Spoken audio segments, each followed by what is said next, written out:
They're fucking all fighting. The police, everybody's fighting. Look, they've got him. She's spraying them up. He's hanging on to him, look.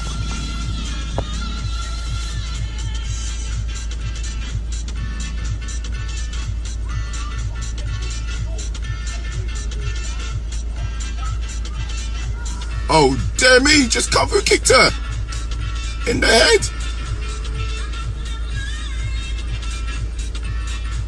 Look, I'm getting this all live.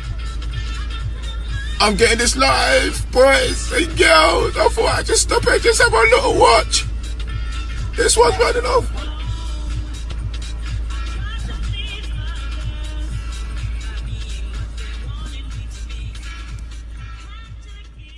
So having watched the intro to this video, you'll be aware of an incident that happened recently where a female police officer was effectively drop-kicked by a guy and nearly went under a bus.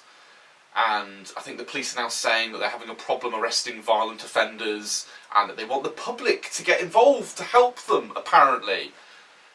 Now, simultaneously, while this is happening, a lady called Cressida Dick, I think, of the Met Police in London, has decided that she wants the equity amongst the police for men and women. So she wants there to be 50% women and 50% men, and at the moment women make up about 27%. Now, I don't think this is necessarily just an issue with women, but obviously it's a biological fact that women have, on average, about 50% less upper body strength than men do. This is why when people who become transsexual, who are in the MMA, start fighting against women, they just beat the living daylights out of them, because it's like watching a chimpanzee fighting a man. I mean, effectively, that's what we're talking here. We're talking substantially more strength. So, how is a woman on the front line going to restrain an adult man? I mean, she isn't, is she? So what the hell is she doing there? And to be talking about equity, about having 50% women on your police force at a time when your women are being knocked about by the general public, doesn't seem terribly appropriate to me. And then asking the public to get involved. Now, at that point, that isn't just about women being in the police. This is about the police themselves. You know, I wish I got some footage, but I guess I kind of chickened out.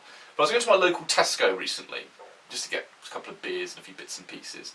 And there was about 20 or 30 police officers out the front, and I'm thinking, oh my God, what's going on? Then I realised that they're all recruits, they're like cadets, and they're youngsters. They're all like 18, 19, and yeah, very young. And first thing I noticed was, yeah, about 50% of them were girls, roughly.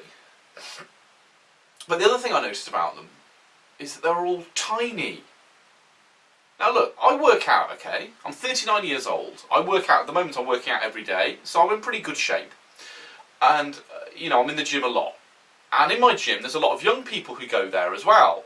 Because, you know, I guess they've got a family package or whatever. So they're like 16, 17 years old, you know, young men.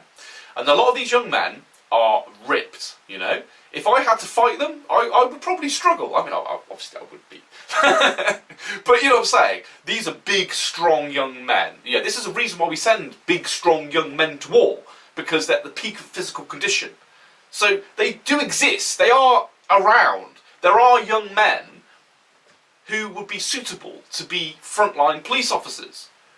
But for some reason we're recruiting police officers who are, what, as far as I could say, little boys, physically little boys. I mean, this one lad I saw who, you know, he would have been 18, he had to be 18, okay? But he was like this big and tiny, you know? Because although, you know, 18-year-olds can vary dramatically, can't they? You can have some 18-year-old young men and they look like men. And then you can have some 18-year-olds who still look like little boys. But if you're physically still a little boy, you've got no business being a police officer. I don't say that to be mean, it's just true. You know? There should be a height requirement. There should be a physical strength requirement. And there should be a fitness requirement. That's the bare minimum that we should be asking of police officers. We shouldn't be caring about how many A-levels they've got. I mean, yeah, there was talk not long ago of requiring police officers to have a degree to be a policeman. It's just like, how much knowledge do you need to have to get a burglar and restrain him? No, you don't. You just need to be a big, strong man, which is what we used to have back in the day. But because of this sort of politically correct, intersectional social justice bullshit that seems to be permeating everything lately, reality doesn't matter anymore. I mean, we've even had people calling to have, 50% women in the SAS. Now, you can't tell me that they're going to achieve that without reducing the requirement dramatically, considering that the best of male soldiers die on training for the SAS. I mean, that happened not that long ago on the Brecon Beacons. And do you think that women are going to be able to do that? Well, of course they're not. You know, we can be all as cool and whatever as we like, but when it comes down to the people who are arresting criminals and fighting against the people who want to kill us, I don't care about political correctness. I want the best people for the job.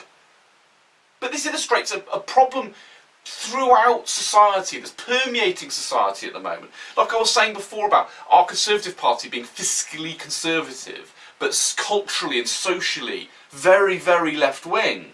Because this is, the same sort of stuff's coming from the Conservative Party. This talk of equity.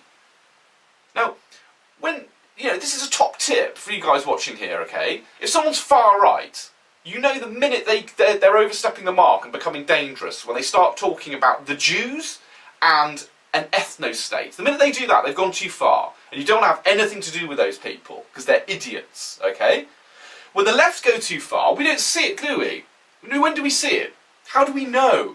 Because they're always sort of talking as if they're being nice. But the fact is when they start talking about equity, equality of outcome.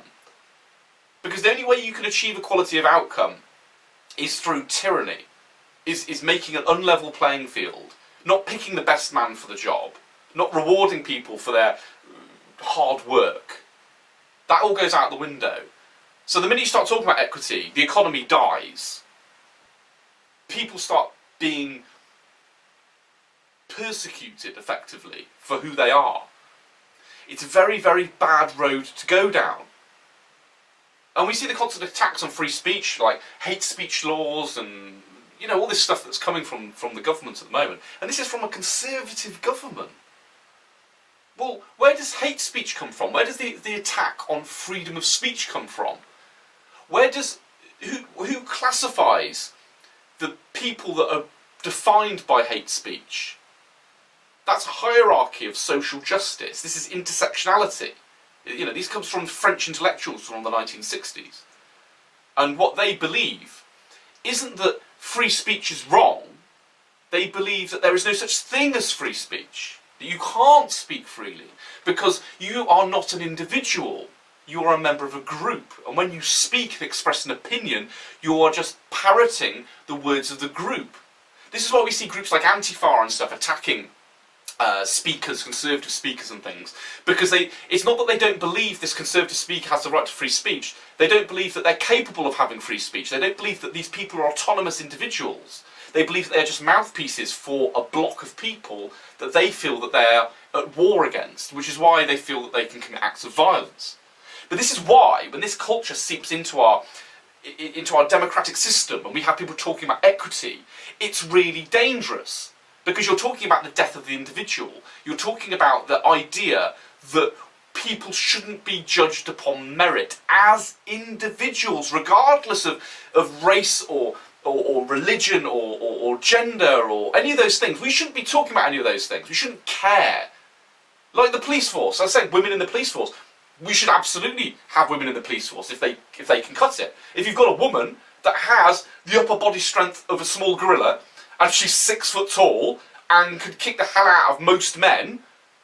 I mean, of course, such a woman doesn't exist. But if she does, absolutely have at it. Because we shouldn't be looking at it from a perspective of anything other than who is the best person for the job. And if that means that there isn't equity, so what? Who cares? You look at the most egalitarian countries in the world, in Scandinavia, where people have got the most level playing field you could possibly have. The differences between men and women have increased. Because people didn't feel the pressure to say, oh, screw you, I can do this kind of thing. They just do what they want to do. And what you find is that you don't get 50-50 equity in anything. Because people are different. People have different needs and wants and so on. Because we're individuals, aren't we? We're individual people. To be judged as that and not as part of a group. And that's why we have to fight this. Because it's happening day after day after day. This police thing is just an example of it. The SAS thing is an example of it. As shooters, it's an example of it. When, they're trying to license crossbows now. But it's all the same mentality. Oh, well, someone who shoots did this, therefore you support that because you're part of a homogenous group. You're not actually a collection of individuals. No, you are just a group. This is really dangerous. And if our government were talking about, an ethno-state, or that sort of thing, people would very rightly be like, oh, what the hell's going on here? We've got to do something about this. But because they're talking about equity, and it sounds nice, nobody cares, nobody notices. It's just like, yeah, this mentality led to the deaths of 100 million people in the last century, just so you know. This is the sort of thing that makes economies crumble, and makes people starve to death. This is a complete opposite of everything that our Western society is based upon. The Enlightenment values that built the West were based upon people being treated as individuals, capable of individual opinions that are unique to everybody else. The minute you get rid of that, you get rid of the individual and you start worrying about the groups, we will see the death of the West.